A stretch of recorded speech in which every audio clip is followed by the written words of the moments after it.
Hello boys and girls, today we're going to read Mr. Cool by Roger Hargreaves. Mr. Cool by Roger Hargreaves. Poor Jack Robinson wasn't feeling very well.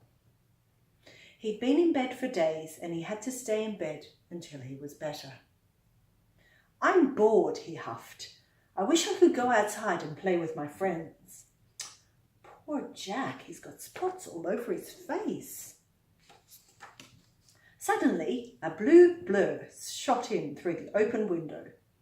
It looped the loop around the light in the ceiling, and a small blue figure wearing a hat landed on the end of Jack's bed. "Ooh, I think this might be Mr. Cool." "Cool," said Jack. "That's me, Mr. Cool," said Mr. Cool. "Cool," repeated Jack.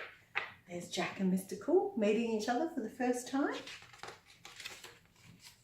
"You look a bit bored," said Mr. Cool. "I thought we could go and have some fun." "I wish I could," said Jack, "but I'm not allowed out of bed."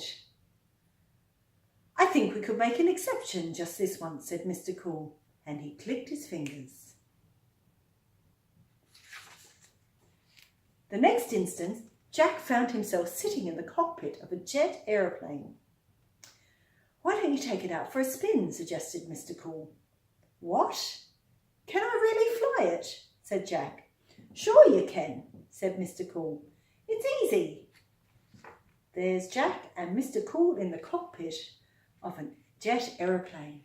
How cool. So Jack flew the jet plane out across the Atlantic Ocean and back. There they are flying along. "That was cool," cried Jack when they were back on the ground. "Thanks, Mr. Cool." "We haven't finished yet," said Mr. Cool, and he clicked his fingers again.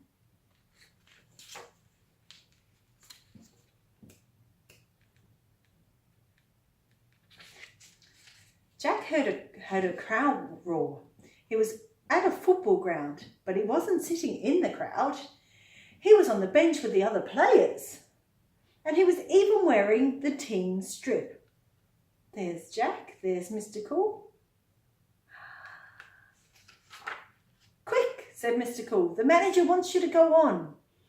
"He wants me to play," said Jack incredulously, "but they're Capital United." And you never guess what? Jack scored the winning goal. "Wow, that was so cool," said Jack. As Jack walked off the pitch, Mr. Cool clicked his fingers and whisked them away. I wonder where they're going next. To climb the tallest tree in the world. He clicked his fingers again, and before you could say Jack Robinson, they were standing on top of a mountain. "Where are we?"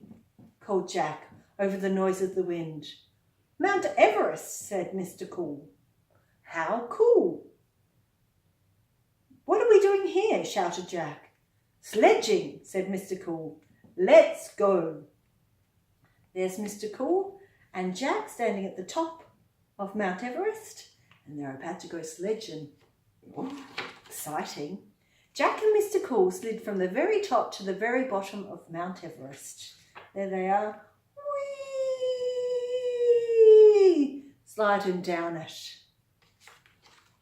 "That was the coolest thing ever," cried Jack. "It was more like the coldest," stuttered Mr. Cool. For the final time that day, Mr. Cool clicked his fingers.